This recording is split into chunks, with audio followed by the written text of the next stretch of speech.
இன்னைக்கு அமுதா சமையல்ல வித்தியாசமான ஒரு ஸ்நாக்ஸ், நல்ல மொறு மொறுன்னு சுவையா இருக்கிற ஆனியன் ரிங்ஸ். இது எல்லாருமே ரொம்ப ஈஸியா செஞ்சிடலாம். எப்படி செய்யலான்னு பார்க்கலாமா? முதல்ல 2 பெரிய வெங்காயம் தோல் உரிச்சு கொஞ்சம் கனத்தோட வட்ட வட்டமா வெட்டி வச்சுக்கோங்க. அப்புறம் அதை ஒவ்வொரு லேயரா இந்த மாதிரி எடுத்து வச்சுக்கோங்க. உள்ள இருக்கிற பீஸ சமையலுக்கு பயன்படுத்திக்கலாம். எல்லா வெங்காயமும் எடுத்து வச்சாச்சு. ஒரு பவுல்ல 1/4 கப் கடலை மாவு, 1/4 கப் அரிசி மாவு, 1/4 கப் கார்ன்ஃப்ளவர் மாவு போட்டு ருசிக்கேற்ற மாதிரி உப்பு, 1/2 டீஸ்பூன் மிளகாய் பொடி, கொஞ்சமா மஞ்சள் பொடி, அதோட தண்ணி சேர்த்து கலந்து பஜ்ஜி மாவு பதத்துக்கு கலந்துக்கோங்க. அப்புறம் அதோட பொடியா நறுக்குன கருவேப்பிலை கொஞ்சம் போட்டுக்கோங்க.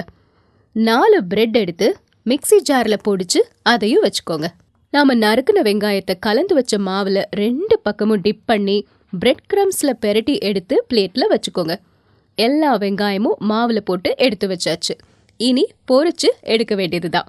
ஒரு அகலமான கடாயில எண்ணெய் ஊத்தி சூடான உடனே தயார் பண்ணி வச்ச வெங்காயம் ரிங்ஸ் ஒவ்வொன்னா போட்டு 2 பக்கமும் வெந்த உடனே அப்படியே அழகா வளையல் மாதிரி நம்ம ரிங்ஸ் ரெடி ஆகிரும். அட்டகாசமான சுவையில ஆனியன் ரிங்ஸ் தயாராகிருச்சு. குட்டீஸ்க்கு ரொம்பவே பிடிக்கும். நிமல் ரொம்ப விரும்பி சாப்பிடுவான்.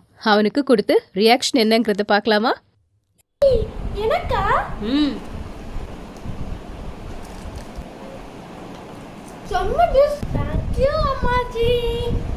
இது மாதிரி ஈஸியான சமையலுக்கு அமுதா சமையலை சப்ஸ்கிரைப் பண்ணிக்கோங்க.